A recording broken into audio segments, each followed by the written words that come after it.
Hello दोस्तों, कैसे हो आप सब। आशा करता हूँ बहुत ही बढ़िया होंगे और आपकी तैयारी बहुत ही अच्छी चल रही होगी, शानदार तरीके से चल रही होगी और जबरदस्त तरीके से भी चल रही होगी। चलनी भी चाहिए। कहते हैं ना, आंखों में अरमान लिया, मंजिल को अपना मान लिया, मुश्किल क्या आसान क्या, अब ठान लिया तो ठान लिया। अब ठान लिया है कि बीएसटीसी के अंतर्गत क्या है, बेहतरीन कॉलेज लेकर के मानेंगे। अब ठान लिया है कि बीएसटीसी करके एक टीचर बन करके मानेंगे। हेलो दोस्तों, मैं बच्चन पांडे आप सभी का हमारे channel Rajasthan study IQ GK में स्वागत करता हूं। मेरे प्यारे बच्चों, मैं आपके लिए BSTC 2024 की एग्जाम है जो जून मंथ में लगने वाली है आपकी, उसके लिए आपको प्रीवियस ईयर पेपरों को जो मैं सॉल्व करवा रहा था, जिसके अंतर्गत हमने 6-7 कम से कम 12-13 वीडियो आपको अपलोड कर चुके हैं और 3-4 पेपरों को सोल्व करा चुका हूं, जिसके अंतर्गत हमने अलग से हिंदी की भी डाली थी वीडियो, अलग से जीके की, इसके अलावा शैक्षणिक अभिरुचि की भी वीडियो डाली है कुछ। ठीक है, तो उनको जिन बच्चों ने नहीं देखे वो जरूर जाके देखिए। और आज हम सॉल्व कराने वाले हैं 2019 का पेपर। और 2019 के पेपर के अंतर्गत जो जीके के क्वेश्चन आए हैं वो किस प्रकार से रहने वाले हैं, उनके बारे में अपन क्या करने वाले हैं, चर्चा करने वाले हैं। तो 2019 के अंदर का जो पेपर हुआ था उसके अंदर का जो पार्ट बी है वो कौन सा था, जीके का पोर्शन था अपन का। तो सबसे पहले देखते हैं अपन। तो अपन का पहला क्वेश्चन दे रखा है, वो दे रखा है जो चरी लोक नृत्य है वो किस संप्रदाय से संबंधित है। तो चरी लोक नृत्य है वो किस संप्रदाय से संबंधित है, तो वो हो जाएगा गुर्जर संप्रदाय से। किस हो जाएगा, गुर्जर संप्रदाय से। चरी नृत्य की लोक प्रसिद्ध नृत्यांगना है वो कौन है, फल्गुबाई। कौन हो जाएगी, फल्गुबाई हो जाएगी।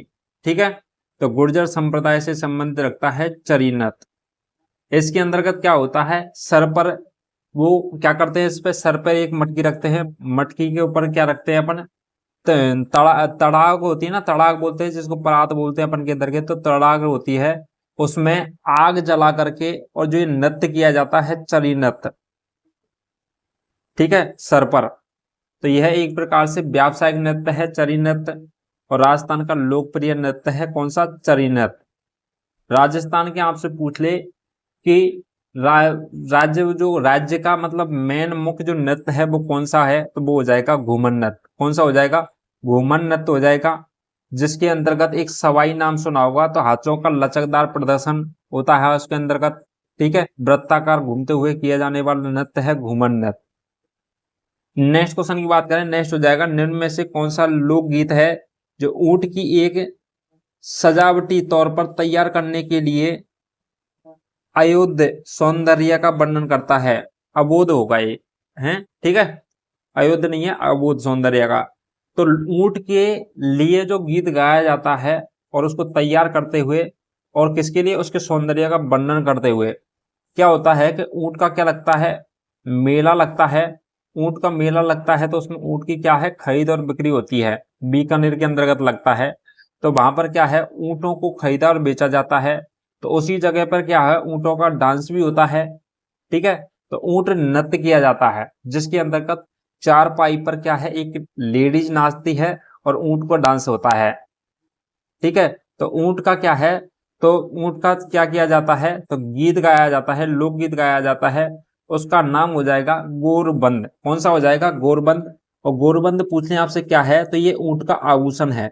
क्या है, ऊंट का आभूषण। तो ऊंट का सौंदर्य का वर्णन करते समय गोरबंद क्या गाया जाता है, गीत गाया जाता है। ठीक है, तो यह क्या है, गोरबंद आपसे पूछे तो ऊंट का क्या है, आभूषण हो जाएगा। बीकानेर का कौन सा मेला लगता है, तो बीकानेर के अंतर्गत कौन सा मेला लगता है बीकानेर में, तो बीकानेर के अंतर्गत लगता है तो वो लगता है कौन सा मेला, कौलायत मेला। कौन सा मेला लगता है बीकानेर के अंतर्गत, तो कौलायत मेला लगता है। आपकी एग्जाम की दृष्टि से जो केला देवी का मेला है ये कहाँ पे पड़ता है, करौली में, ये इंपॉर्टेंट है। ठीक है, तो केला देवी का मेला पूछ ले आपसे तो करौली में। एकमात्र लक्खी मेला पूछ ले, कौन सा, लक्खी। लक्खी मेला को इसको बोलते हैं जिसमें लाखों की संख्या में क्या आते हैं, भक्त आते हैं, उसे बोलते हैं लक्खी मेला। तो एकमात्र लक्खी मेला पूछ लिया आपसे तो कैला देवी का करौली का हो जाएगा। ठीक है, कैला देवी की आराधना में लांगुरिया गीत गाया जाता है। कौन सा गीत गाया जाता है, लांगुरिया गीत गाया जाता है। ठीक है, और ये कालिका नामक पहाड़ी पर स्थित है। किस पे हो जाएगा, चित्रकूट पर्वत पर स्थित है। और कालका नामक क्या है, कालीसिंध एक नदी बहती है, कालीसिंध कालका नाम की, ठीक है, तो उस नदी के किनारे पर स्थित है और चित्रकूट पर्वत पर स्थित है।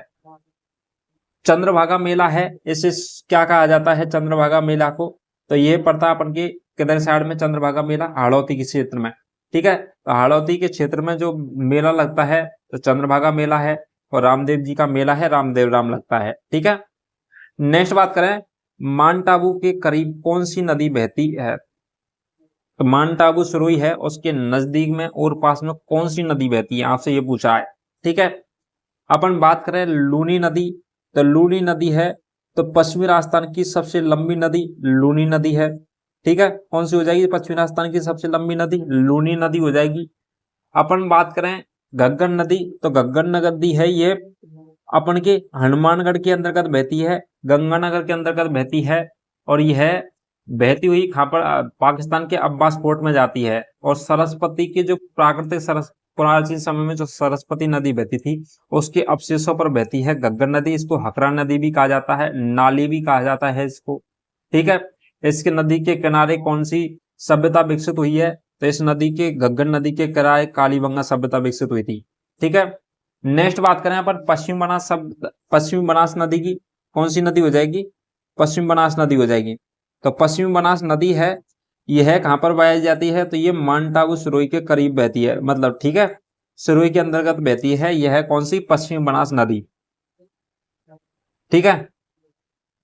चलिए दोस्तों, और अपन का आंसर कौन सा हो जाएगा, ऑप्शन नंबर सी हो जाएगा, पश्चिम बनास, जो माउंट आबू के करीब बहती है।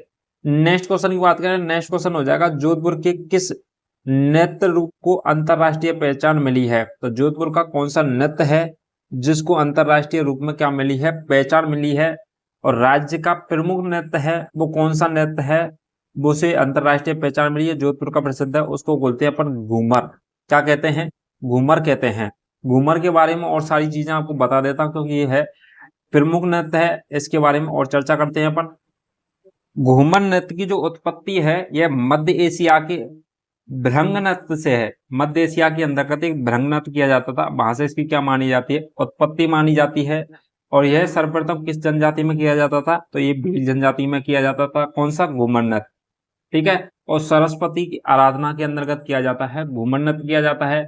इसके अलावा आपको सारी चीजें यही घूमर नृत्य से संबंधित सारी चीजें करा दूंगा यही कंप्लीट। अपन बात करते हैं इसके उपनामों की, घूमर नृत्य के जो उपनाम की पूछ लें आपसे, तो नृत्यों का सिरमौर किसे कहा जाता है, घूमर नृत्य को कहा जाता है। नृत्यों का हृदय पूछ ले, आत्मा पूछ ले, फेफड़े पूछ ले, पुष्प पूछ ले, कुछ भी पूछ लें आपसे, हृदय, आत्मा, हृदय, मस्तिष्क या कुछ भी चीज पूछ ले तो कौन सा हो जाएगा, घूमर नृत्य हो जाएगा। रजवाड़ी नृत्य कौन सा है, राजस्थान का रजवाड़ी नृत्य किसे भी कहा जाता है, तो वो भी घूमर नृत्य को कहा जाता है, ठीक है। और यह आयोजित कब होता है, तो यह धार्मिक कार्यक्रमों में आयोजित होता है, और सरकारी गवर्नमेंट के कार्यक्रम होते हैं उनमें भी आयोजित होता है। वैसे नॉर्मल बात करें तो गणगौर पर, छोटी तीज पर और सरकारी कार्यक्रमों पर क्या होता है, इसका आयोजन होता है। इसके अंतर्गत अपन लहंगा की बात करते हैं, किसकी बात करते हैं, लहंगा, तो लहंगा कैसा होता है, अब तो 80 कली का, तो 80 कली का क्या होता है, लहंगा होता है। और कौन सा आभूषण पहना जाता है इस पर, तो कंधौरा, कौन सा आभूषण, कंधौरा आभूषण पहन करके किया जाने वाला नहीं रहता है, ठीक है।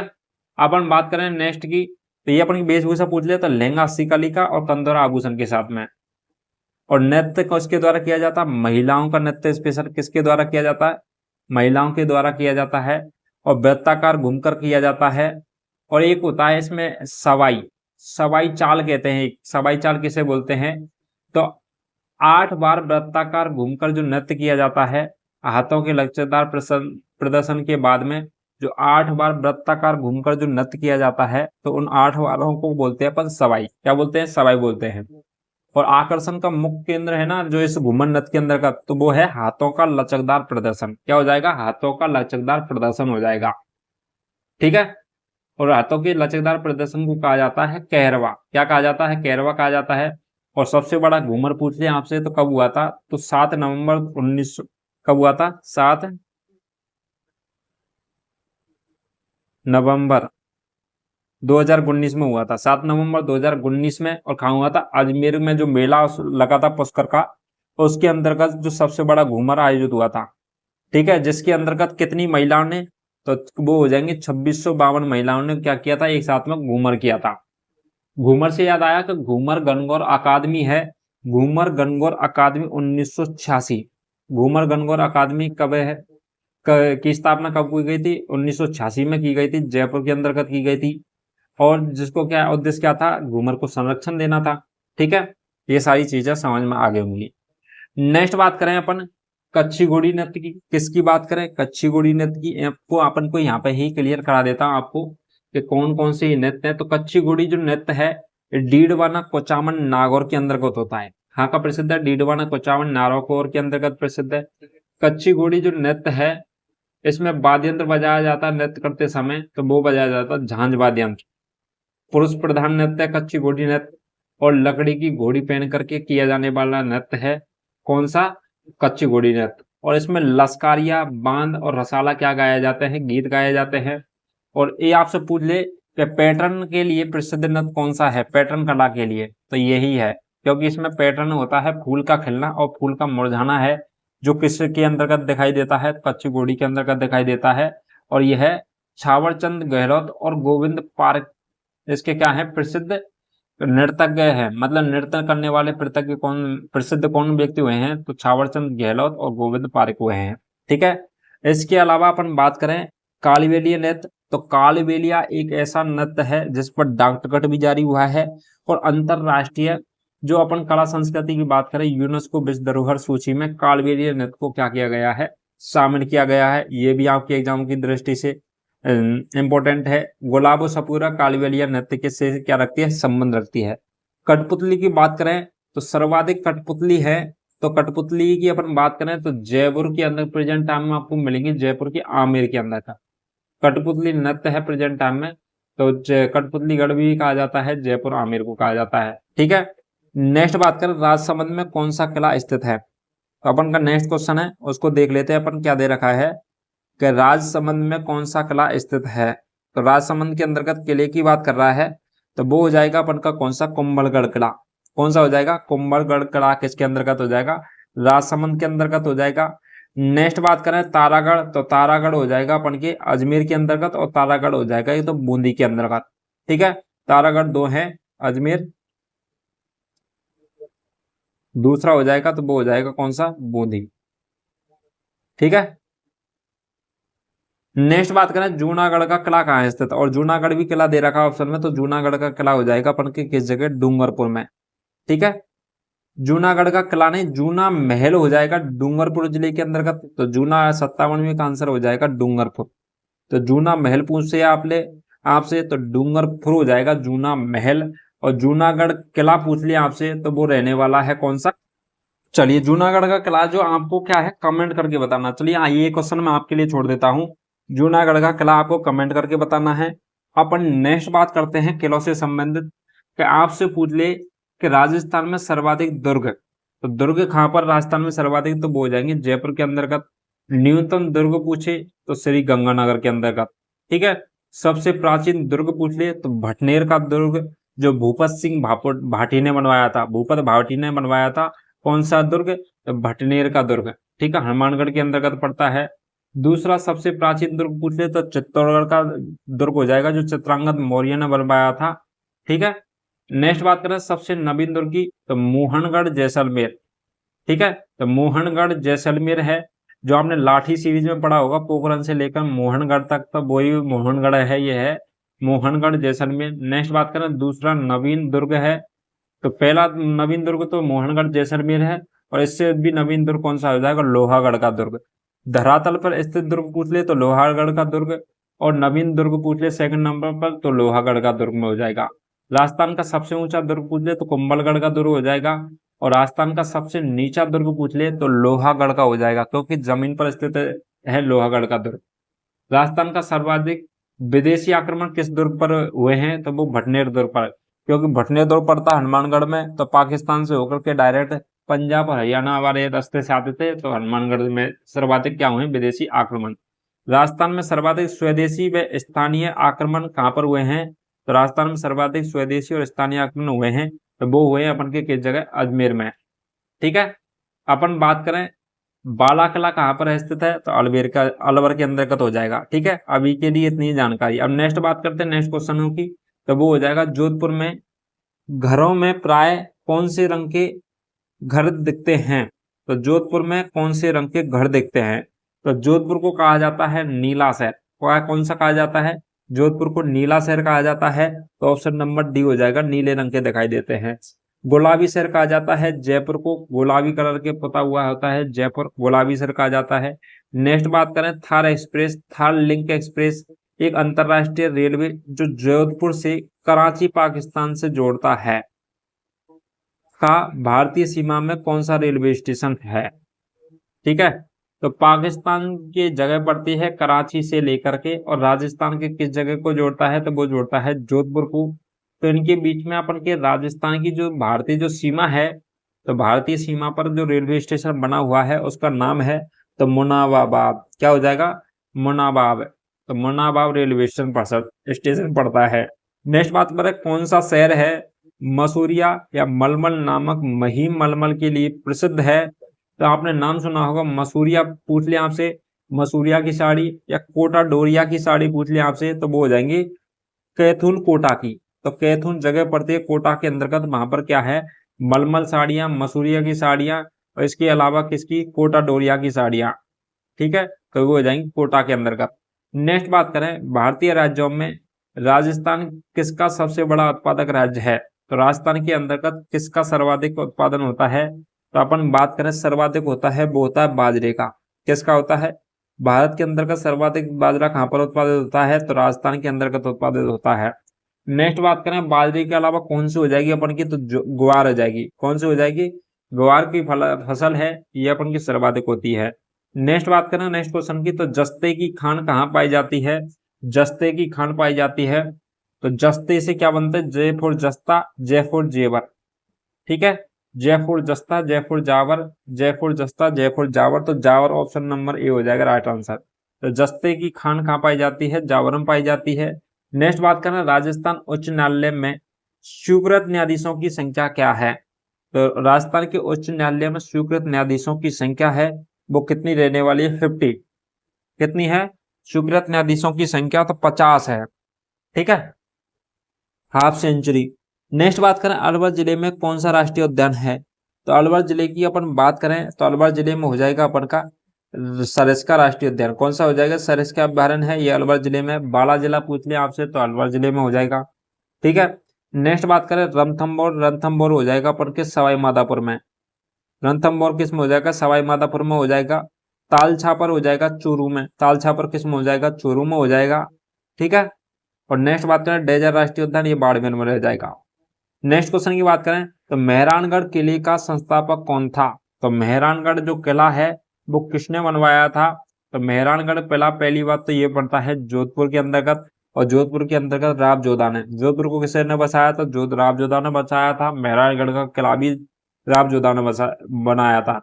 नेक्स्ट बात करें 2018 में हरिया सर्वेक्षण में कौन से 2 रेलवे स्टेशनों को भारत के स्वच्छ स्टेशनों में A1 तथा ए की श्रेणी में सर्वोच्च स्थान प्राप्त है। तो ये है 2018 के अनुसार, तो 2018 के अनुसार जोरबाद और मारवाड़ा थे। ठीक है, ये है अपन के करंट अफेयर का क्वेश्चन। इस प्रकार से करंट अफेयर के क्वेश्चन आपसे पूछे जाते हैं। तो जोधपुर मारवाड़ हो जाएगा।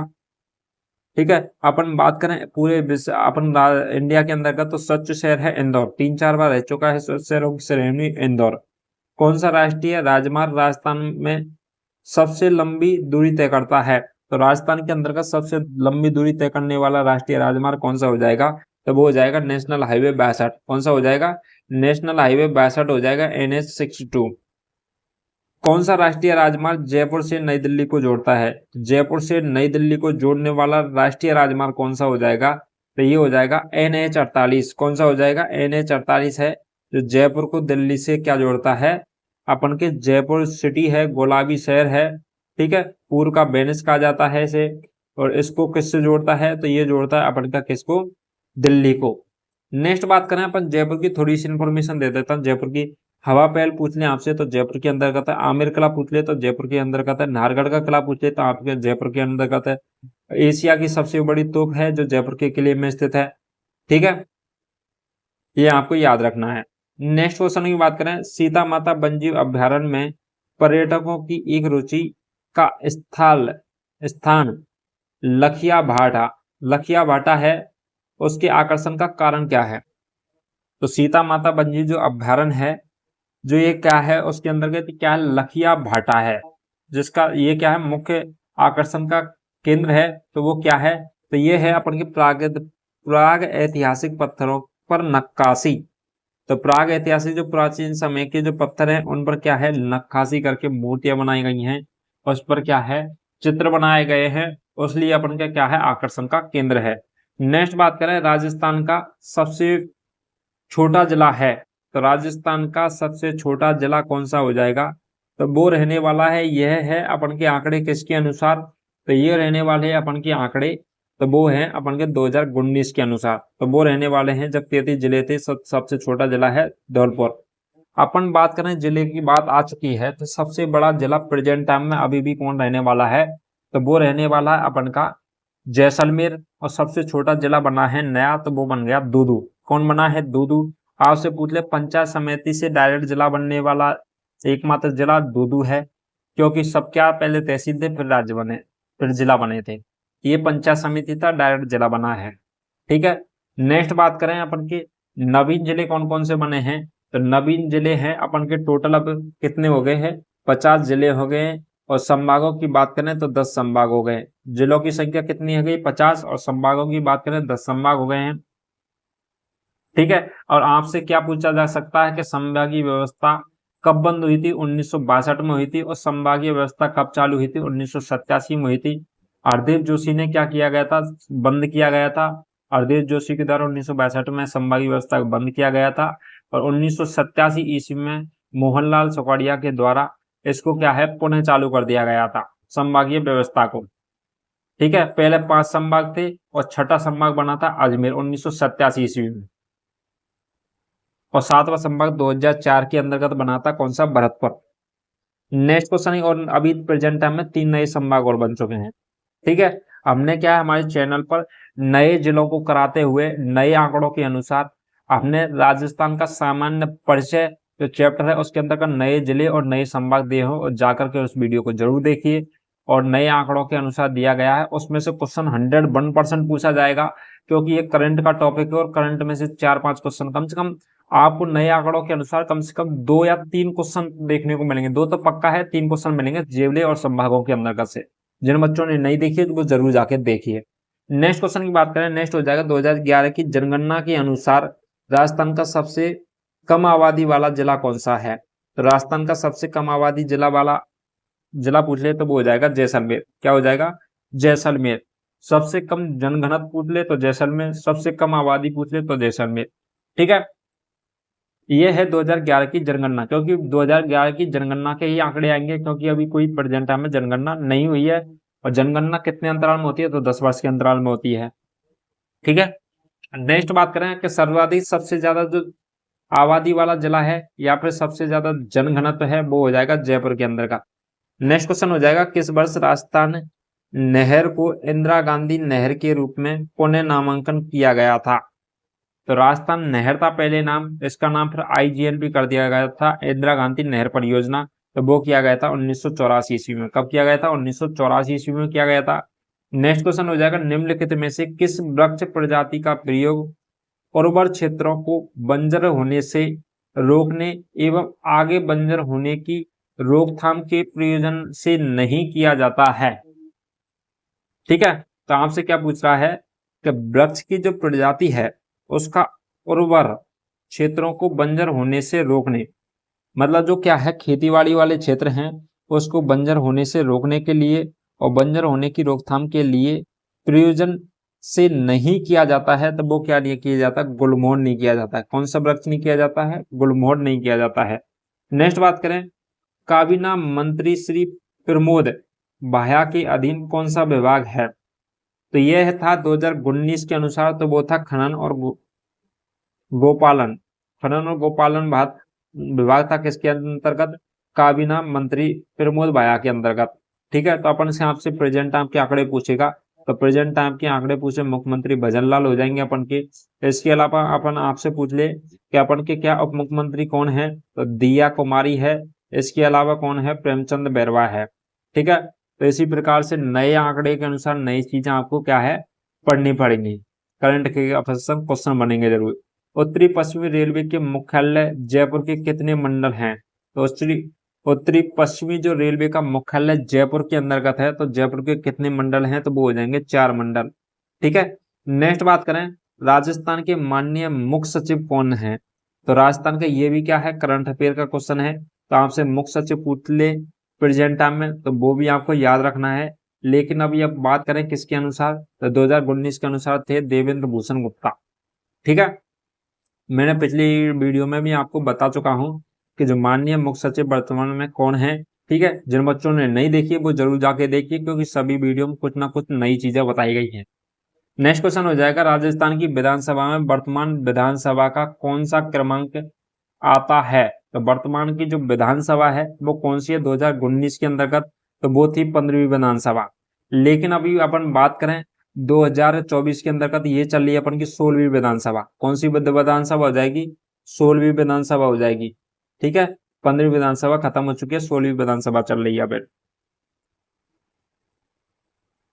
ठीक है, तो दिसंबर 2018 में अशोक गहलोत की सरकार का नेतृत्व किया था 15वीं विधानसभा में। अब 16वीं विधानसभा में बीजेपी की सरकार भजन लाल नेतृत्व कर रहे हैं। नेक्स्ट हो जाएगा, राजपूतों में से कौन सा एकमात्र गैर राजपूत गढ़ है जो शक्तिशाली किलों में से एक है और जिसने बार बार बहुत हमले झेले हैं, तो वो हो जाएगा गैर राजपूत गढ़ है, तो वो हो जाएगा जाटों का गढ़ है। कौन सा हो जाएगा, लोहागढ़ का किला। लोहागढ़ का किला है भरतपुर जिले के अंतर्गत, और जिसको क्या है जाटों का गढ़ कहा जाता है। सूरजमल ने इसको क्या किया गया था, निर्माण किया गया था भरतपुर का। ठीक है, आमेर हो जाएगा अपन के जयपुर के अंतर्गत हो जाएगा। हिंडौन किला है, ये करौली डिस्ट्रिक्ट में पड़ता है हिंडौन किला। नेक्स्ट बात करें लक्ष्मणगढ़ का किला। लक्ष्मणगढ़ का किला कहाँ पर है, ये आपको कमेंट करके बताना है। ठीक है, कुछ चीज आपको कमेंट करके लेने के लिए इसलिए छोड़ रहा हूं, तो आप क्या है आप उनको थोड़ा सा रिसर्च करें। ठीक है, दिल्ली के सुल्तान अलाउद्दीन खिलजी ने किस वर्ष चित्तौड़गढ़ पर कब्जा किया था, तो दिल्ली के सुल्तान अलाउद्दीन खिलजी ने किस वर्ष चित्तौड़गढ़ पर कब्जा किया था, तो चित्तौड़गढ़ पर कब्जा किया था 1303 ईस्वी में। कब किया गया था, 1303 ईस्वी में किया गया था। तो अलाउद्दीन खिलजी ने राणा रावल रतन सिंह को रावल रतन सिंह को पराजित किया था धोखे से। किससे, धोखे से। ठीक है, अलाउद्दीन खिलजी ने इसको पराजित करने के बाद में और 1303 में क्या कर दिया था, इसका नाम चेंज भी कर दिया था, किसका, चित्तौड़गढ़ का। ठीक है, तो इस चित्तौड़गढ़ का नाम चेंज किया गया था, वो क्या किया गया था, तो वो किया गया था खिजराबाद। ठीक है, क्योंकि चित्तौड़गढ़ का किला एक ही अलाउद्दीन खिलजी ने जीत करके किसको, खिजर खां को सौंप दिया था। तो खिजर खां ने इसका नाम खिजराबाद कर दिया था 1303 ईस्वी में। अलाउद्दीन खिलजी ने सिवाना दुर्ग है एक, तो सिवाना दुर्ग का भी नाम करके क्या बदल करके किया था खैराबाद। अलाउद्दीन खिलजी ने 1308 ईस्वी में 1308 ईस्वी में सिवाना दुर्ग को खैराबाद नाम कर दिया था। इसके अलावा इसने जालौर के अंतर्गत भी आक्रमण किया था, और वहां पर जालौर के अंतर्गत दुर्ग का नाम कर दिया था जलालाबाद। क्या कर दिया था, जलालाबाद कर दिया था 1311 ईस्वी में। ठीक है, तो इन्होंने क्या किया, नाम चेंज किया अलाउद्दीन खिलजी ने। और मेन चीज है, ये तीनों जगह पे गया, तीनों जगह साका हुए, और इन्होंने साका की बात करें और दूसरी बात करें अपन, इसने धोखे से गढ़ जीते गए। किससे, धोखे से। इसके अलावा अपन बात करें तो रानी पद्मावती का नाम है, वो भी अलाउद्दीन खिलजी की स्टोरी से जुड़ा हुआ है। रानी पद्मावती जो रावल रतन सिंह की पत्नी थी, वो इतनी सुंदर थी, कहते हैं ना कि गढ़ों में गढ़ चित्तौड़गढ़ बाकी सब गढ़ैया, और रानी में रानी पद्मावती बाकी सब गधैया। ऐसी कहावत चलती आ रही है प्राचीन समय से, क्योंकि बहुत सुंदर थी, जो जब भी पानी पीती थी तो पानी भी बाहर दिखाई देता था, ऐसा कहा जाता है उसके बारे में। ठीक है, आपको ये सारी चीजें समझ में आ चुकी होंगी। नेक्स्ट क्वेश्चन की बात करें कि राजस्थान की अंतरराष्ट्रीय सीमा कितनी लंबी है, तो राजस्थान की जो अंतरराष्ट्रीय सीमा आपसे पूछ ले, तो अंतरराष्ट्रीय सीमा हो जाएगी अपन की, तो वो हो जाएगी अपन की 1000 से लेके 1100 क्या हो जाएगी 1100 तक के बीच में, क्योंकि 1070 है, इतनी है अपन की अंतरराष्ट्रीय सीमा। तो 1070 है, 1070 है, तो ये किसके अंतर्गत आ जाएगी, तो 1000 से लेकर के 1100 के बीच में। तो ऑप्शन नंबर बी हो जाएगा राइट आंसर। ठीक है, अंतरराष्ट्रीय सीमा किसके साथ लगाती है राजस्थान? तो राजस्थान लगाता है पाकिस्तान के साथ, जिसे कहा जाता है रेड कलर रेखा, सरित रेखा कहा जाता है, ट्रॉपिक ऑफ कैंसर भी कहा जाता है। ठीक है, अपन बात करें अपन कौन कौन से जिले हैं जो सीमा लगाते हैं, तो ऊपर लगाता है गंगानगर। क्या लगाता है? गंगानगर। एक नया जिला बना है अनूपगढ़, तो अनूपगढ़ भी सीमा लगाता है। इसके अलावा बीकानेर हो जाएगा, गंगानगर, अनूपगढ़, बीकानेर। इसके अलावा हो जाएगा जैसलमेर और बाड़मेर। ठीक है, ये आपके क्या लगाते हैं? सीमा लगाते हैं। सबसे पश्चिम में जो सूर्योदय होता था पहले, तो वो होता था किसके अंतर्गत? जैसलमेर के अंतर्गत, लेकिन अभी प्रेसिडेंट में होता है बालोतरा के अंतर्गत। नेक्स्ट बात करें, अलगोजा किस तरह का वाद्य यंत्र है? क्योंकि मेरे मुंह में से जो भी क्वेश्चन लगेगा कि इंपॉर्टेंट है, मैं मन करके जहां बता देता हूँ। ठीक है, आपको बस सुनना है प्यार से। अलगोजा किस तरह का वाद्य यंत्र है? तो अलगोजा वाद्य यंत्र हो जाएगा वो रहने वाला अपन का काष्ठ वाद्य यंत्र, क्योंकि लकड़ी से बना हुआ वाद्य यंत्र होता है अलगोजा। कौन सा होता है? अलगोजा। ठीक है, तटीय वाद्य यंत्र होते हैं जिनमें तार लगे होते हैं, लेकिन एक सितार एक ऐसा वाद्य यंत्र है जिसमें तार होते हैं, नाम भी सितार है, लेकिन यह तत नहीं होता है। ठीक है, तो आपको याद रखना है, यह वादों की दृष्टि में आता है। नेक्स्ट क्वेश्चन हो जाएगा अपन का, तो ऐतिहासिक दृष्टि से राजस्थान की कौन सी जनजाति योद्धा और प्रवीण धनुर्धर थी? तो कौन सी जनजाति थी? वो योद्धा थी और प्रवीण धनुर्धर थी। राजस्थान के अंतर्गत एक ही ऐसी मात्र जनजाति है जिसके अंतर्गत दम पर सब राजाओं के द्वारा युद्ध लड़े गए थे, युद्धों में सर्वाधिक योगदान रहा है। जीतों के पीछे कारण राजस्थान का गौरव में सर्वाधिक जो योगदान रहा है वो रहा है भील जाति का। किस जाति का रहा है? भील जाति। ये सर्वाधिक जनजातियों की बात करें, मीनाओं के अलावा भील जनजाति ही सर्वाधिक है। ठीक है, सर्वाधिक जनजातियों मीना है, और मीना के अलावा कौन है? भील जनजाति। जयपुर के जंतर मंतर में कितने खगोलीय उपकरण हैं? तो जयपुर के जंतर मंतर के अंतर्गत क्या है? खगोलीय उपकरण है, और वो कितने हैं? 19। कितने हैं? 19 खगोलीय उपकरण है जयपुर के अंतर्गत। नेक्स्ट हो जाएगा, राजस्थान में कितने कृषि विश्वविद्यालय हैं? तो राजस्थान में कितने कृषि विश्वविद्यालय हैं? तो वो हो जाएंगे 5। राजस्थान में कृषि विश्वविद्यालय पूछ लिया आपसे, तो वो कितने हो जाएंगे? 5 होने वाले हैं। नेक्स्ट हो जाएगा, राजस्थान में जैतून के तेल की खेती के लिए तकनीकी रूप से संभव और व्यावहारिक अध्ययन किसके सहयोग से किया गया है? तो राजस्थान में जैतून के तेल की खेती के लिए तकनीकी रूप से संभव और व्यवहारिक जो अध्ययन है वो किसके सहयोग से किया गया था? वो किया गया था इजराइल के। कौन का सहयोग मिला है? इजराइल का मिला है। नेक्स्ट क्वेश्चन हो जाएगा, गोवंश पशु में नागौरी नस्ल का जो मुख्यतः जो पशु है वो किसके लिए उपयोगी है? ठीक है, तो वो हो जाएगा अपन का प्रारूप के लिए। कहते हैं ना, नागौरी माल खाता है और भार उठाता है, तो भार भाग नस्लें है नागौरी नस्ल, और नागौरी माल खाता है भार उठाता है। ठीक है, तो ऑप्शन नंबर बी हो जाएगा राइट आंसर। नेक्स्ट हो जाएगा, सूखे से लड़ने और जल प्रबंधन को सुधारने के लिए सरकार माही, चंबल, लूनी, सुगड़ी और पश्चिमी बनास घाटियों के अतिरिक्त जल का उपयोग करना चाहती है, किस कार्य प्रणाली के अनुरूप किया जाएगा? ठीक है, तो सूखा और उससे अपन के राजस्थान के अंदर का पहली बात तो सब कम वर्षा होती है, इसके अंदर का फसल भी कम होती है क्योंकि बंजर भूमि ज्यादा रहती है वर्षा की और पानी की कमी की वजह से। रेगिस्तान है राजस्थान के अंदर का। नदियां हैं, वो नदियां पहले बहती थी, अब तो नाम मात्र की नदियां रह चुकी हैं। ठीक है, तो अपन बात करें तो किस प्रणाली के अनुरूप किया जाएगा? तो वो किया जाएगा चार पानी अवधारणा के अनुरूप। किसके अनुसार किया जाएगा? चार पानी अवधारणा के अनुरूप। नेक्स्ट क्वेश्चन की बात करें, निम्नलिखित विकल्पों में से सर्वाधिक जल संरक्षण की क्षमता किस बांध में है? तो सर्वाधिक जल क्षमता है वो किस बांध में है? तो राणा प्रताप सागर बांध में। किस बांध में है? राणा प्रताप सागर बांध में है, जो कि कहां पर स्थित है? चित्तौड़गढ़ के अंतर्गत स्थित है राणा प्रताप सागर बांध। ठीक है, किस नदी पर बना हुआ है? तो ये चंबल नदी पर बना हुआ है। नेक्स्ट बात करें, मही बजाज सागर बांध है, मही नदी पर बना हुआ है। नेक्स्ट क्वेश्चन हो जाएगा वो हो जाएगा बीसलपुर बांध। तो बीसलपुर बांध है जयपुर के अंतर्गत जलापूर्ति किससे की जाती है? बीसलपुर बांध से की जाती है। एक किस जिले के अंतर्गत आता है? तो बीसलपुर बांध आ जाएगा टोंक जिले के अंतर्गत। ठीक है, नेक्स्ट क्वेश्चन की बात करें, नेक्स्ट हो जाएगा राजस्थान का नाभिकीय बिजली संयंत्र कहाँ स्थित है? तो राजस्थान का नाभिकीय बिजली संयंत्र पूछ लिया आपसे, तो वो हो जाएगा एकमात्र है राजस्थान का नाभिकीय बिजली संयंत्र, वो हो जाएगा रावत भाटा चित्तौड़गढ़। कौन सा हो जाएगा, रावत भाटा चित्तौड़गढ़ हो जाएगा, तो ऑप्शन नंबर बी हो जाएगा राइट आंसर। नेक्स्ट हो जाएगा, राजस्थान में कितने व्यावसायिक हवाई अड्डे हैं? तो राजस्थान के कितने व्यावसायिक हवाई अड्डे पूछ लिया आपसे, तो वो हो जाएंगे 6। राजस्थान में कितने हैं, तो वो हो जाएंगे 6। नेक्स्ट क्वेश्चन हो जाएगा कि कच्चे तेल का सर्वाधिक उत्पादन कौन से क्षेत्र में होता है? तो कच्चे तेल का जो सर्वाधिक उत्पादन होता है वो होता है मंगला, भाग्यम, कामेश्वरी, बागबाल। तो सर्वाधिक होता है वो होता है मंगला में।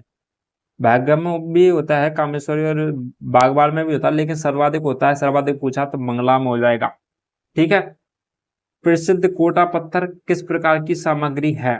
तो प्रसिद्ध जो कोटा पत्थर है वो किस प्रकार की सामग्री है? तो वो हो जाएगा चूना। क्या हो जाएगा, चूना। ठीक है। ग्रेनाइट सिटी कहा जाता है जालौर को, और संगमरमर किशनगढ़ अजमेर का प्रसिद्ध है। ठीक है। संगमरमर कहाँ का है, किशनगढ़ अजमेर का है संगमरमर मार्बल, और ग्रेनाइट सिटी कहा जाता है जालौर को।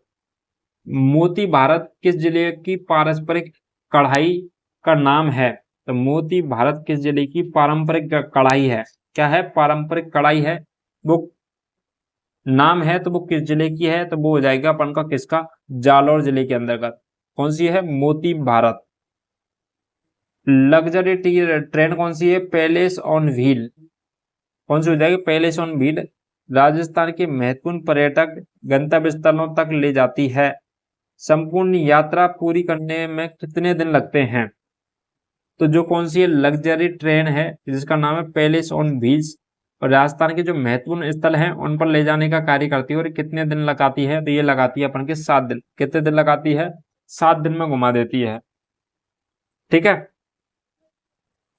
तो पैलेस ऑन व्हील का एक चक्कर 7 दिन में पूरा हो जाता है। और नेक्स्ट क्वेश्चन की बात करें तो भारत की सबसे बड़ी खारी झील सावर साल्ट लेक को कितनी नदियां पोषित करती हैं? तो भारत की जो सावर झील है जिसको बोलते हैं खारी झील, और इसमें 8.7% जो नमक है इसका उत्पादन किया जाता है। तो भारत के अंतर्गत भारत का 8.7% नमक राजस्थान के द्वारा सावर झील से किया जाता है उत्पादित। ठीक है। अपन बात करें इसके अंतर्गत विलय होने वाली नदियों की, तो इसके अंतर्गत होती हैं 5 नदियां। तो कौन सी हैं 5 नदियां हैं, वो उसको क्या करती हैं, पोषण करती हैं। उनका 5 नदियों का नाम क्या है, मेंथा हो जाएगा, सामोद, मेढा, रूपनगढ़ और खारी। क्या हो जाएगा, रूपनगढ़, खारी, मेंथा, सामोद और मेढा। ठीक है। ये हो जाएंगी आपकी नदियां। नेक्स्ट क्वेश्चन की बात करें, नेक्स्ट हो जाएगा खारा बनाने के पहले किस स्थान तक लूनी नदी के जल का स्वाद मीठा रहता है? तो मतलब वह कौन सा स्थान है जिससे पूर्व तो मीठी रहती है और उसके बाद में खारी रहती है? ठीक है। तो खारी नदी हो जाती है। तो वो हो जाएगी अपन के बालोतरा के अंतर्गत, बाड़मेर के अंतर्गत एक जगह पड़ती है बालोतरा। अभी प्रेजेंट टाइम की बात करें तो बालोतरा नया जिला भी बन चुका है। तो बालोतरा बालोतरा है, तो यह किसके अंतर्गत पड़ता है, बाड़मेर के अंतर्गत, और बाड़मेर की बालोतरा से क्या बनती है, खारी हो जाती है आगे। ठीक है। तो बालोतरा के बाद लूनी, कजला, खारा हो जाता है। नेक्स्ट बात करें, मारवाड़ क्षेत्र की किस नस्ल को घोड़ा दुर्गम जाति है? क्या हो जाएगा, नस्ल का घोड़ा है जो दुर्लभ जाति है। तो मारवाड़ की कौन सी नस्ल है घोड़े की जो क्या है, दुर्लभ जाति है? तो वो हो जाएगी अपन मालानी। तो मालानी घोड़े की जाति है, वो दुर्लभ है, देखने को बहुत कम मिलती है। नेक्स्ट क्वेश्चन की बात करें, 2018 में शीतकाल में वायु गुणवत्ता सूचकांकों में राजस्थान के किस शहर का स्थान सबसे निम्न था? तो अपन पूछ रहा है शीतकाल में वायु गुणवत्ता सूचकांक, तो ये अपन के 2018 का दे रखा है, तो वो हो जाएगा अपन का जोधपुर। ठीक है। तो ये क्या है, करंट अफेयर का क्वेश्चन था उस समय। ठीक है, इसलिए करंट भी पढ़ना जरूरी है क्योंकि 4-5 क्वेश्चन हर एग्जाम में पूछे जा रहे हैं। नेक्स्ट हो जाएगा, राजस्थान के किस ऊष्मीय या फिर होता थर्मल विद्युत संयंत्र ने बिजली मंत्रालय भारत सरकार से मेधावी या सर्वोच्च उत्पादकता पुरस्कार 1992-93 से प्रत्येक वर्ष प्राप्त किया है? तो 1992-93 से लगभग प्रत्येक वर्ष जो पुरस्कार जीत रही है वो कौन सा है? तो वो हो जाएगा Kota super thermal power plant. कौन सा हो जाएगा, Kota super thermal power plant हो जाएगा। नेक्स्ट हो जाएगा, नेक्स्ट और लास्ट क्वेश्चन है वो है अरावली पर्वत श्रेणी जो माउंट आबू के पास स्थित है, माउंट सुरोई के अंतर्गत भी स्थित है कौन सी अरावली पर्वतमाला। उसके उच्चतम शिखर का नाम है गुरु शिखर, और गुरु शिखर की ऊंचाई कितनी है आपसे पूछा उसकी ऊंचाई, तो इसकी ऊंचाई रहने वाली है वो हो जाएगी अपन की 5600 से 5700 फीट तक। कितनी रहने वाली है 5600 से लेकर के 5700 फीट ऊंचाई तक है गुरु शिखर। अरावली की सर्वोच्च चोटी पूछ लिया आपसे तो गुरु शिखर हो जाएगी। मध्य भारत की सर्वोच्च चोटी पूछ लिया आपसे तो वो रहने वाली है कौन सी, गुरु शिखर रहने वाली है। इसके अलावा आपसे बात करें, आपसे इसकी क्या है सीमावर्ती जो स्थान है उनको भी बारे में चर्चा रखनी है कि राजस्थान के अंतर्गत जो उत्तरी उत्तरी बिंदु है वो हो जाएगा कोणार्क गांव। कौन सा है, गंगानगर के अंतर्गत कोणार्क गांव पड़ता है। दक्षिणतम बिंदु की बात करें तो बांसवाड़ा जिले के अंतर्गत बोरकुंड जिला पड़ता है। कौन सा पड़ता है, बोरकुंड जिला। नेक्स्ट हो जाएगा अपन का कौन सा, तो वो हो जाएगा अपन का पाकिस्तान से सीमा लगाता है कौन सा, जैसलमेर, और जैसलमेर का दक्षिणतम बिंदु है वो रहने वाला है कौन सा, कटरा गांव। कौन सा, सम तहसील के अंतर्गत कटरा गांव पड़ता है वो हो जाएगा। इसके अलावा बात करें अपन जो धौलपुर की, तो पूर्वी जिला धौलपुर, और धौलपुर के अंतर्गत राजा खेड़ा तहसील में सराना गांव है। ठीक है, अपन बात करें टोटल इसकी राजस्थान की जो लंबाई है, लंबाई चौड़ाई की बात करें तो अपन बात करें पूरब से लेके पश्चिमतम की दूरी है राजस्थान की वो हो जाएगी, पूरब से पश्चिमतम की बात कर रहे हैं अपन। किसकी बात कर रहे हैं, पूरब से पश्चिमतम की।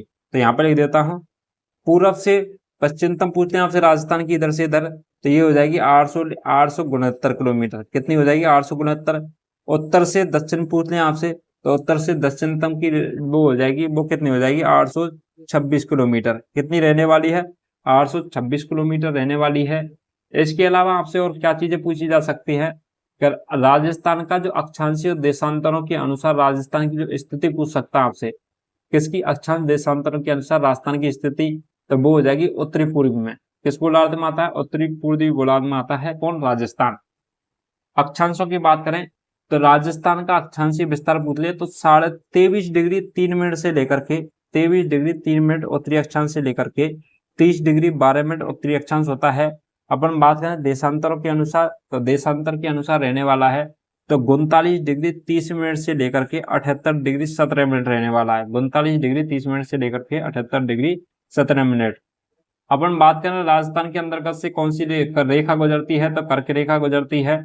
कर्क रेखा 2 जिलों से अंदर से होकर गुजरती है, और 2 जिले कौन कौन से हैं, तो वो रहने वाले हैं अपन के डूंगरपुर और बांसवाड़ा। कौन कौन से हो जाएंगे 2 जिले, तो डूंगरपुर बांसवाड़ा हो जाएगा। ठीक है, उन 2 जिलों के अंतर्गत से होकर के गुजरने वाली रेखा है कौन सी, कर्क रेखा। और कर्क रेखा टोटल कितने किलोमीटर होकर के गुजरती है, तो 26 किलोमीटर होकर के गुजरती है। बांसवाड़ा में 25 किलोमीटर और 1 किलोमीटर किसके अंतर्गत, तो वो हो जाएगी अपन के डूंगरपुर के अंतर्गत, तो टोटल 26 किलोमीटर। ठीक है, इसके अलावा नेक्स्ट जानकारी और दे देते हैं आपके लिए। मैं जो आपको एक चीज बता रहा हूँ वो वही चीजें बता रहा हूँ जो कि क्या है आपकी एग्जाम की दृष्टि से इंपॉर्टेंट है। तो सीमा लगाने के अनुसार अपन जिलों की बात करें तो अपन के अंतरराज्यीय अंतरराज्यीय सर्वाधिक सीमा लगाता है झालावाड़, और अंतरराज्यीय की बात करें तो सबसे कम लगाता है बाड़मेर जो कि गुजरात के साथ में, और सर्वाधिक लगाता है झालावाड़ एमपी के साथ में। और सर्वाधिक अंतरराष्ट्रीय की बात करें तो राष्ट्रीय हो जाएगी जैसलमेर की। ठीक है, इसके अलावा अपन से और चीजें पूछा जा सकता है, तो वो पूछा जा सकता है राजस्थान के वे जिले जो 2 राज्यों के साथ में सीमा लगाते हैं। तो राजस्थान के कौन कौन से जिले हैं जो 2 राज्यों के साथ में सीमा लगाते हैं, तो हनुमानगढ़ है, ये पंजाब और हरियाणा के साथ में सीमा लगाता है। भरतपुर है, वो हरियाणा और यूपी के साथ में क्या लगाता है, सीमा लगाता है भरतपुर। इसके अलावा धौलपुर है, वो हो जाएगा यूपी और एमपी के साथ में सीमा लगाता है, और बांसवाड़ा है और एमपी और गुजरात के साथ में सीमा लगाता है। ठीक है, ये सारी चीजें आपको याद रखनी है।